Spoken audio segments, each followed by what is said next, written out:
guys? Welcome to the daily SPL recap for week 7, day 1. We only have 2 days of SPL this week, so that means only 2 recaps. This is part 1 of 2 TB filmed because that's tomorrow. Gore, I've got Trelly, I got JMac. Hi. And we've got some fun sets today. So JMac, first and foremost, the Ferryman and the Dragons came in. Their set, very important. Ferryman trying to secure first to make sure that they're locked in. Dragons trying to secure third. Unfortunately for the Dragons, they don't do their part. Fortunately for the Ferryman, they nail the first place thing as they get a 3-0.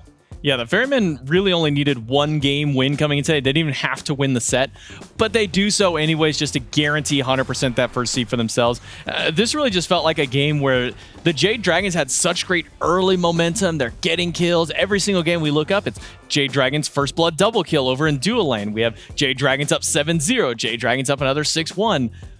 But all they're getting is kills in the first 15 minutes, and the Jade Dragons aren't getting farmed. They're not getting Furies after that. In fact, even in a game where they had a kill lead and are able to walk in and take a Fury away from the Ferryman, they're still down 1,000 gold. So I think, for me, the biggest takeaway of this game was that the Dragons are really good at getting kills, but they just haven't figured out the farm game against the Ferryman. But that's been kind of the biggest struggle against a lot of Ferryman matchups is how do you out-farm the Ferryman? How do you outpace a team that is so easily able to just completely dead halt a game? I mean, this is a team that could go down 10,000 gold by 20 minutes, and all of a sudden they go, okay, cool. So we got at least 20 more minutes out of this game, right? We can just sit back, chill, wait for Paul to hit 20, wait for Baskin to hit 20, get Cyclone online, and kind of wait for it. And in rare form today, we actually saw the Styx Fairmen being the ones aggressive, and they're ending games in 23 minutes, 25. I don't think a single game actually goes past 30. So we had the rare moment where the Styx Fairmen show that they can be a faster-paced team. Not that it was entirely necessary, but they do show that they have more than just kind of one speed at this point. And I think that's important for the Ferrymen in their future matchups to be able to show that, yes, we can play slow, but we also know how to turn on the Jets at any given moment. And turn on the Jets, they did, right? And Aurora said it, but just kind of a weird pace overall, because like you said, it was like Dragons finding good fights, but then not getting a lot of kills, and then losing all the fights, and suddenly the Ferrymen are just like, okay, cool, I guess we win now. And that's pretty much the set. It was 3-0. Ferrymen win, secure themselves first. Tomorrow, Dragons are going to have to play to figure out the whole third place thing. Trelly, the other set, did not have any of those set implications. Yep. But it did have the Warriors and the Kings. And the Kings, while they were able to eke out 1 win, and I think eke is the right word, the Warriors essentially won 3.5 games. Yeah, it wasn't my favorite draft in game number 1 for the Oni Warriors, so that was a good reason as to why they had such a hard time. They had the Amaterasu, they had the Robin, and then I'm going to assume Sot made the pivot and said, hey, I want to lane against the Poseidon as Robin. Let's switch. So Panaton plays Ama Jungle.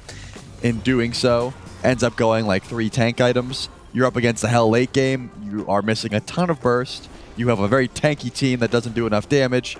And Quig just had a field day. So there's loss number 1. I did say the Camelot Kings have a lot to be proud of for this set because despite it being a 3-1, where obviously the Oni Warriors look dominant, that last game was pretty close, pretty back and forth. It was, by all points, even up to a Fire Giant fight. 1 missed pluck from Quig was really the difference maker. So it could have gone either way, and I think Quig was trying to be the solo initiator for his team when Variety's on Raijin. Being the sole frontline, the one Guardian, there is a lot of weight on your team to be the initiator. Unfortunately, Quig misses that pluck, and they end up saying, hey, we've got Cherno ult, Horus ult, Thor ult. We're going to chase you down. We're going to make sure we get this kill and end the game. But still very close. Could have went 5. Doesn't end up needing it. Again, the set didn't really matter anyways, but the Oni Warriors still on top. Still on top, Kings. There was a position where if they get this win, sets are tied with the Ravens, but their plus-minus was not good enough to overtake them. And so there's nothing they could do about it. They end up falling, again, 3-1. Tomorrow, Hounds, Dragons, they're going to be fighting for third.